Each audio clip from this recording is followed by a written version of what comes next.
Hello बच्चों, कैसे हैं आप? बच्चों, आज हम पढ़ेंगे कक्षा 6 हिंदी वसंत के अंतर्गत पाठ नंबर 15 नौकर। आप देख रहे हैं यहाँ पर, ये है आपका 15वां पाठ नौकर, कक्षा 6 हिंदी वसंत में। तो बच्चों, आप ध्यान दें, हम आपको दिखा रहे हैं यहाँ पर पाठ की एक झलक। आप इस पाठ को चाहे तो यहाँ से पढ़ सकते हैं और चाहे अपनी पाठ्य पुस्तक से, लेकिन पाठ को एक बार ज़रूर पढ़ लें ताकि आपको पूरा पाठ अच्छे से समझ आ जाए। और हम आपको बताएंगे फिर इस पाठ से संबंधित प्रश्नों के उत्तर और साथ ही साथ पाठ का सारांश भी। तो आप जो है इस पाठ का सारांश को अच्छे से पढ़ें, उसे समझें, उसे याद करें और जो यहाँ पर आपको प्रश्नों के उत्तर बताए जाएंगे बच्चों, उन्हें आप अपनी नोटबुक में नोट करें, उन्हें याद भी करें। तो देख रहे हैं ना आप, ये है आपका पाठ 15 नौकर। पूरा पाठ दिखा रहे हैं हम आपको यहाँ पर बच्चों, इसलिए आप ध्यानपूर्वक पाठ को देखें, समझें और इसे पढ़ भी लें। यहाँ पर जो है महात्मा गांधी के कार्यकलापों के बारे में जानकारी दी गई है, किस प्रकार से वे अपने जीवन में व्यस्त रहते थे। तो देख रहे हैं ना आप, यहाँ पर हो जाते हैं पाठ से संबंधित प्रश्न शुरू, और इन सारे प्रश्नों के उत्तर हम आपको यहीं पर इसी वीडियो में दिखाने वाले हैं। तो आप लगातार देखते रहें वीडियो और जुड़े रहें हमारे साथ। और इसी प्रकार सभी पाठों के प्रश्न उत्तर, सारांश, भावार्थ आदि जानने के लिए चैनल को सब्सक्राइब अवश्य कर दें। यदि अभी तक आपने चैनल को सब्सक्राइब नहीं किया तो चैनल को सब्सक्राइब कर दें, बेल आइकन भी दबा दें बच्चों, ताकि आपको आने वाली प्रत्येक वीडियो की नोटिफिकेशन भी मिलती रहे। तो चलिए शुरू कर लेते हैं इस पाठ का सारांश, और उसके बाद हम आपको बताएंगे पाठ से संबंधित प्रश्नों के उत्तर भी। तो बच्चों, आप ध्यान दें, एक बार आपको फिर से बता दें, आज हम पढ़ रहे हैं कक्षा 6 हिंदी वसंत का 15वां पाठ नौकर। और सबसे पहले हम आपको बता रहे हैं इस पाठ का सारांश। जैसे कि आप यहाँ पर देख सकते हैं, पाठ का सारांश सहित अभ्यास, प्रश्न उत्तर। इसके बाद हम आपको बताएंगे इस पाठ से संबंधित प्रश्नों के उत्तर भी। तो आप लगातार देखते रहें वीडियो और जुड़े रहें हमारे साथ। सबसे पहले आइए जान लेते हैं पाठ का सारांश, कि इस पाठ में क्या कुछ बताया गया है। यह पाठ अनु बंद्योपाध्याय द्वारा रचित निबंध है। क्या है बच्चों? ये निबंध है एक। गांधी जी नौकर का काम खुद से करते थे। आश्रम में गांधी जी आटा चक्की पर स्वयं पीसते थे। उन्हें बाहरी लोगों के सामने भी शारीरिक मेहनत करने में शर्म का अनुभव नहीं होता था, यानी कोई शर्म नहीं करते थे। समझ गए ना आप?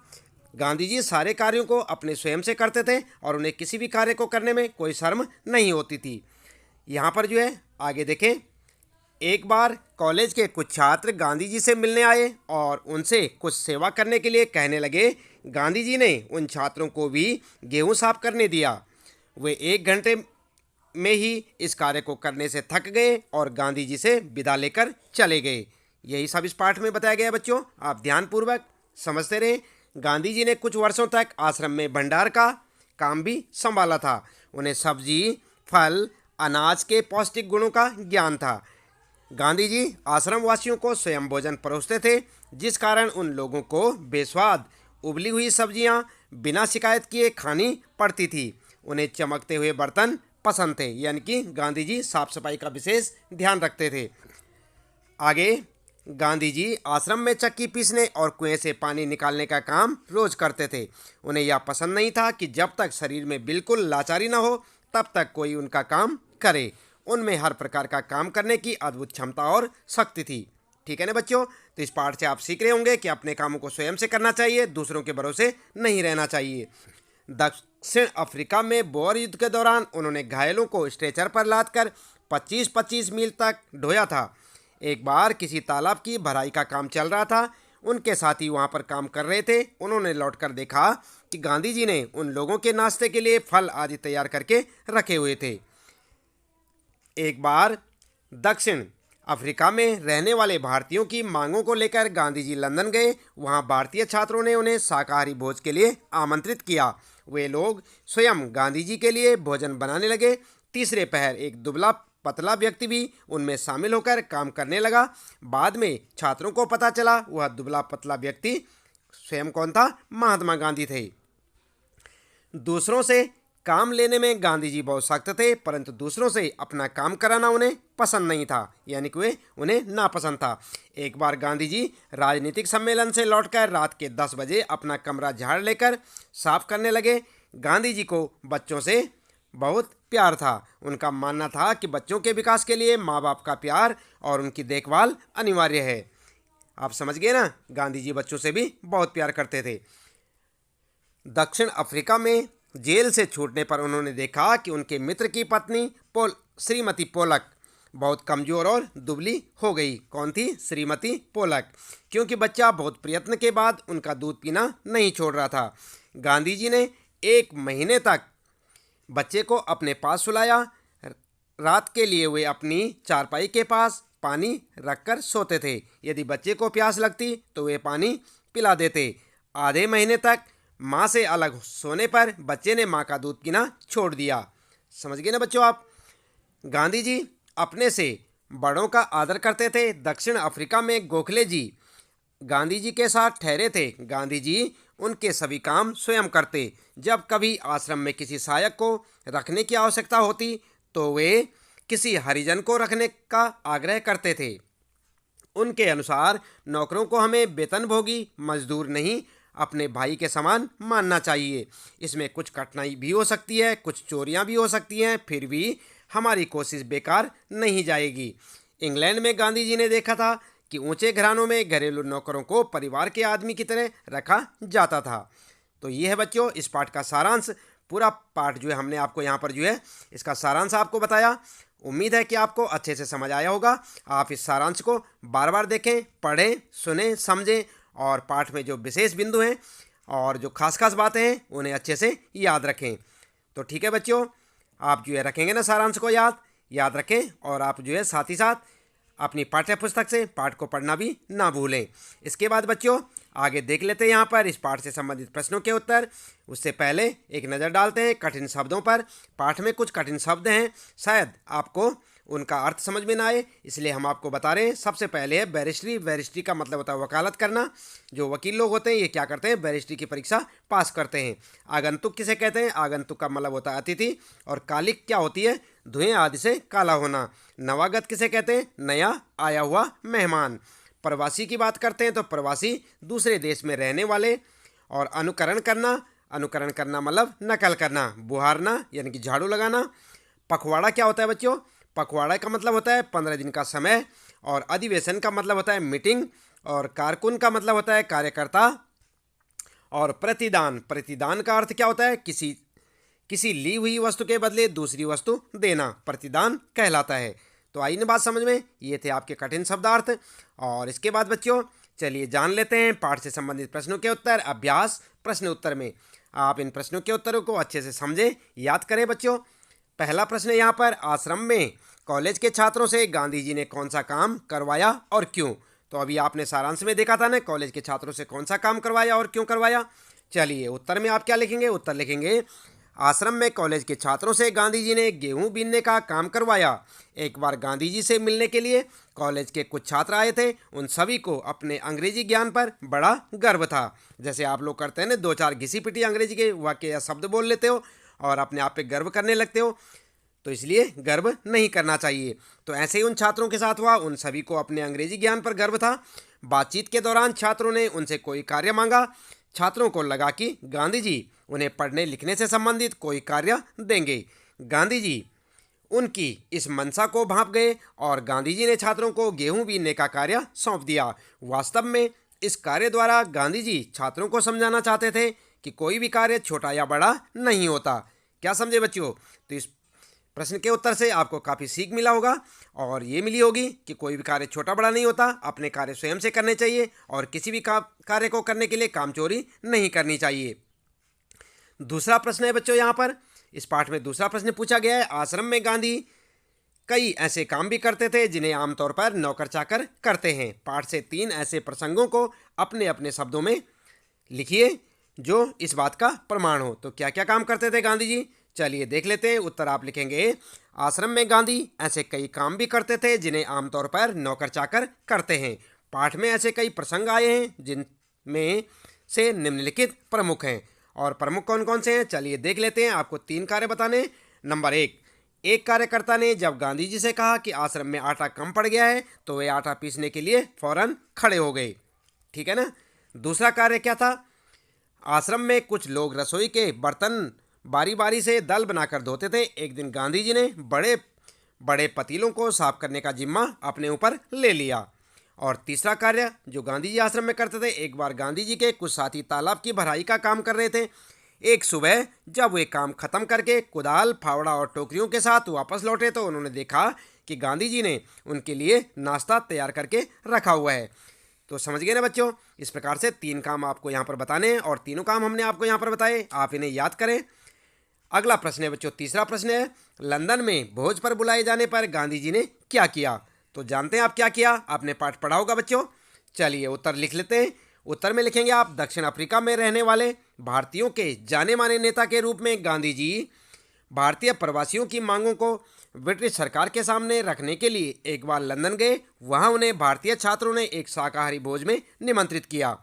छात्रों ने इस अवसर के लिए स्वयं ही शाकाहारी भोजन तैयार करने का निश्चय किया। तीसरे पहर 2 बजे एक दुबला पतला और छरहरा आदमी आकर उनमें शामिल हो गया और तस्तरियां धोने, सब्जी साफ करने और अन्य छुटपुट काम करने में उनकी मदद करने लगा। बाद में छात्रों का नेता वहां आया तो क्या देखता है, वह दुबला पतला आदमी और कोई नहीं, उस शाम को भोज में निमंत्रित उनके सम्मानित अतिथि महात्मा गांधी थे। कौन थे? गांधी जी थे। इस प्रकार गांधी जी ने बिना किसी संकोच के छात्रों की मदद की। इसके बाद चौथा प्रश्न है बच्चों, गांधी जी ने श्रीमती पोलक के बच्चे का दूध कैसे छुड़वाया? तो कैसे छुड़वाया था आपने पढ़ा था अभी मैंने आपको सारांश में बताया था। चलिए उत्तर देखते हैं। एक बार दक्षिण अफ्रीका में जेल से छूटने के बाद घर लौटने पर गांधी जी ने देखा कि उनके मित्र की पत्नी श्रीमती पोलक बहुत ही दुबली और कमज़ोर हो गई है। उनका बच्चा उनका दूध पीना छोड़ता नहीं था और वह उसका दूध छुड़ाने की कोशिश कर रही थी। बच्चा उन्हें चैन नहीं लेने देता था और रो रो कर उन्हें जगाए रखता था। गांधी जी जिस दिन लौटे उसी रात से उन्होंने बच्चे की देखभाल का काम अपने हाथों में ले लिया। बच्चे को श्रीमती पोलक के बिस्तर पर से उठाकर अपने बिस्तर पर लेटा लेते थे। वह चारपाई के पास एक बर्तन में पानी भरकर रख लेते कि बच्चे को प्यास लगे तो उसे पिला दें। एक पखवाड़ा तक माँ से अलग सुलाने के बाद बच्चे ने माँ का दूध छोड़ दिया। इस उपाय से गांधी जी ने बच्चे का दूध छुड़वाया। तो समझ गए ना आप क्या उपाय किया था गांधी जी ने बच्चों। तो यहाँ पर जो है चौथे प्रश्न का उत्तर आप इस प्रकार से लिख सकते हैं। याद रहे, इन प्रश्नों के उत्तरों को आप याद भी करें। अगला प्रश्न है बच्चों, पांचवा प्रश्न है, आश्रम में काम करने या करवाने का कौन सा तरीका गांधी जी अपनाते थे? इसे पाठ पढ़कर लिखो। तो आपने पाठ तो पढ़ लिया होगा बच्चों। उत्तर में आप लिखेंगे, गांधी जी दूसरों से काम करवाने में बड़े सख्त थे, परंतु अपने लिए उनसे काम करवाना उन्हें पसंद न था। वे अपना काम या अपना कार्य स्वयं करते थे, उसमें वे किसी की सहायता भी नहीं लेते थे। गांधी जी को काम करता देख उनके अनुयायी भी उनका अनुकरण कर कार्य करने लगते थे। अनुकरण करना मतलब उनके ही तरह कार्य करने लग जाना, या फिर जो काम नहीं करना चाहता था वह भी काम करने के लिए प्रेरित हो जाता था। इस प्रकार गांधी जी अपने स्वयं के उदाहरण द्वारा लोगों को काम करने की प्रेरणा देते थे। तो इस प्रकार से आप अपने इस पांचवें प्रश्न का उत्तर बच्चों लिख सकते हैं। अगला प्रश्न है बच्चों, छठा प्रश्न है यहाँ पर, गांधी जी इतना पैदल क्यों चलते थे? पैदल चलने से क्या लाभ होते हैं? लिखिए। तो आपको पैदल चलने के लाभ मालूम होंगे बच्चों, आप लिख सकते हैं। उत्तर लिखेंगे, गांधी जी पैदल चलने से होने वाले लाभों से संभवतः अवगत होने के कारण अक्सर अपनी यात्राएं पैदल चलकर ही पूरी करते थे। इससे उनमें हर प्रकार का कार्य करने की अद्भुत क्षमता और शक्ति बनी रहती थी। वास्तव में पैदल चलकर ही गांधी जी स्वतंत्रता के लिए जन जागरण और अपने आंदोलनों को सफल बना पाए। पैदल चलने के कई लाभ होते हैं, और क्या क्या लाभ होते हैं चलिए देख लेते हैं। पॉइंट के द्वारा देखें आप। पैदल चलना शारीरिक व्यायाम की श्रेणी में सबसे उत्तम कोटि का व्यायाम है, इसलिए बच्चों आप भी पैदल खूब से खूब चला करें। नंबर दूसरा पॉइंट है, पैदल चलने से हमारा शारीरिक स्वास्थ्य अच्छा रहता है। अगला पॉइंट है, इसे हर कोई बड़ी आसानी से कर सकता है। चल सकते हैं ना आप भी पैदल। इसके बाद लिखेंगे आप, रोज इसका अभ्यास करने से शारीरिक फुर्ती बनी रहती है और व्यक्ति अपने को तरोताज़ा और स्वस्थ महसूस कर सकता है या करता है। इसके बाद बच्चों 7वां प्रश्न आता है आपका, और इसमें पूछा है गांधी जी अपने साथियों की ज़रूरत के मुताबिक हर काम कर देते थे, लेकिन उनका खुद का काम कोई और करे उन्हें पसंद नहीं था। और क्यों नहीं था, सोचो, अपने शिक्षक को सुनाओ। तो आप सुनाएंगे ना, मुझे भी सुनाएंगे और अपने टीचरों को भी। तो यहाँ पर क्या लिखेंगे, उत्तर लिखेंगे गांधी जी स्वावलंबी होने के कारण दूसरों के सामने आदर्श उदाहरण प्रस्तुत करने के लिए तथा अन्य को भी स्वावलंबी बनाने के लिए अपना कार्य स्वयं करते थे। ये आपका उत्तर हो जाएगा। तो देख रहे हैं आप, ये आपका 7वां प्रश्न है बच्चों, और इसका उत्तर आप इस प्रकार से दे सकते हैं। बात करते हैं बच्चों, 8वां प्रश्न है, नौकरों को हमें वेतनभोगी मजदूर अपने भाई के समान मानना चाहिए। इसमें कुछ कठिनाई हो सकती है, फिर भी हमारी कोशिश सर्वथा निष्फल नहीं जाएगी। गांधी जी ऐसा क्यों कहते होंगे, तर्क के साथ समझाओ। तो आप समझाएंगे तर्क के साथ, उत्तर लिखेंगे, ये सच है कि यदि हम मजदूर को अपना भाई समझने लगें तो वह अपने काम से कामचोरी और लापरवाही कर सकता है, परंतु हम निरंतर प्रयास करते रहें तो एक न एक दिन वह इस बात को समझ जाएगा कि इस घर से उसे अपनापन और प्यार मिलता है, अतः उसकी भी इस घर के प्रति जिम्मेदारी बनती है और उसे दिए गए कार्य को नियत समय पर पूरा करना है। तो इस प्रकार से नौकर भी आपकी बात को अच्छे से समझ पाएगा। अगला प्रश्न है बच्चों, 9वां प्रश्न है, गांधी जी की नहीं, यहाँ पर ध्यान दें, 9वां प्रश्न है, गांधी जी की कही लिखी बातें लगभग 100 से अधिक किताबों में दर्ज हैं। घर के काम, बीमारों की सेवा, आगंतुकों से बातचीत आदि ढेरों काम करने के बाद गांधी जी को लिखने का समय कब मिलता होगा? गांधी जी का एक दिन कैसे गुजरता होगा? इस पर अपनी कल्पना लिखो।